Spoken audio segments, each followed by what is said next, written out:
ప్రార్థన లేకుండా దేవుడు వింటాడా? Does God hear us even if we don't pray? ఒకసారి ఆలోచించారా? మనము మౌత్ ఓపెన్ చేసి ప్రార్థన చేయకపోయినా దేవుడు మన మనసులోని మాటలు వింటాడా? అంటే ప్రేయర్ లేకుండా కూడా దేవుడు మనని గమనిస్తాడా? చూద్దాం బైబిల్ ఏం చెప్తుంది. సామ్స్ 139:4లో నాకు మాట రాకముందే నీకు తెలిసి ఉన్నది ప్రభువా. అంటే మనం మాట్లాడక ముందే మన లోపల ఉన్న ఆలోచనలు దేవుడికి ఆల్రెడీ తెలుసు. అంటే మన లిప్స్ సైలెంట్గా ఉన్నా మన హృదయ కేకలు దేవుడు వింటాడు. హన్నా 1 శామ్యూయల్ 1లో ఆమె సైలెంట్గా ఏడుస్తూ మనసులోని మాత్రమే ప్రార్థించింది. బైబిల్ చెబుతుంది దేవుడు ఆమె మనసు ప్రార్థన విని సమాధానం ఇచ్చాడు.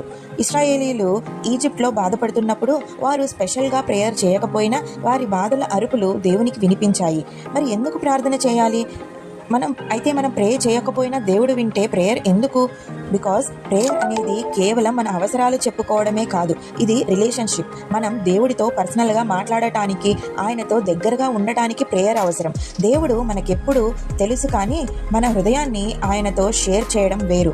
ఇమాజిన్ మీకు బెస్ట్ ఫ్రెండ్ ఉన్నాడు, అతనికి ఆల్రెడీ మీ సమస్యలు తెలుసు, కానీ మీరు వెళ్ళి చెప్పినప్పుడు మీ రిలేషన్షిప్ ఇంకా డీప్ అవుతుంది. అదేలా దేవుడు మనం మౌత్ ఓపెన్ చేయకపోయినా వింటాడు, కానీ మనం ప్రేయర్లో టైం స్పెండ్ చేస్తే ఆయనతో కనెక్షన్ స్ట్రాంగ్ అవుతుంది. అందుకే ప్రార్థన లేకుండా దేవుడు వింటాడు, కానీ మనం ప్రార్థిస్తే మన విశ్వాసం, రిలేషన్షిప్ ఆయనతో గ్రో అవుతుంది. ప్రేయర్ అనేది దేవుని కోసం కాదు, మన హృదయం ఆయన దగ్గరికి రావడానికి. మరి మీరేమనుకుంటున్నారు?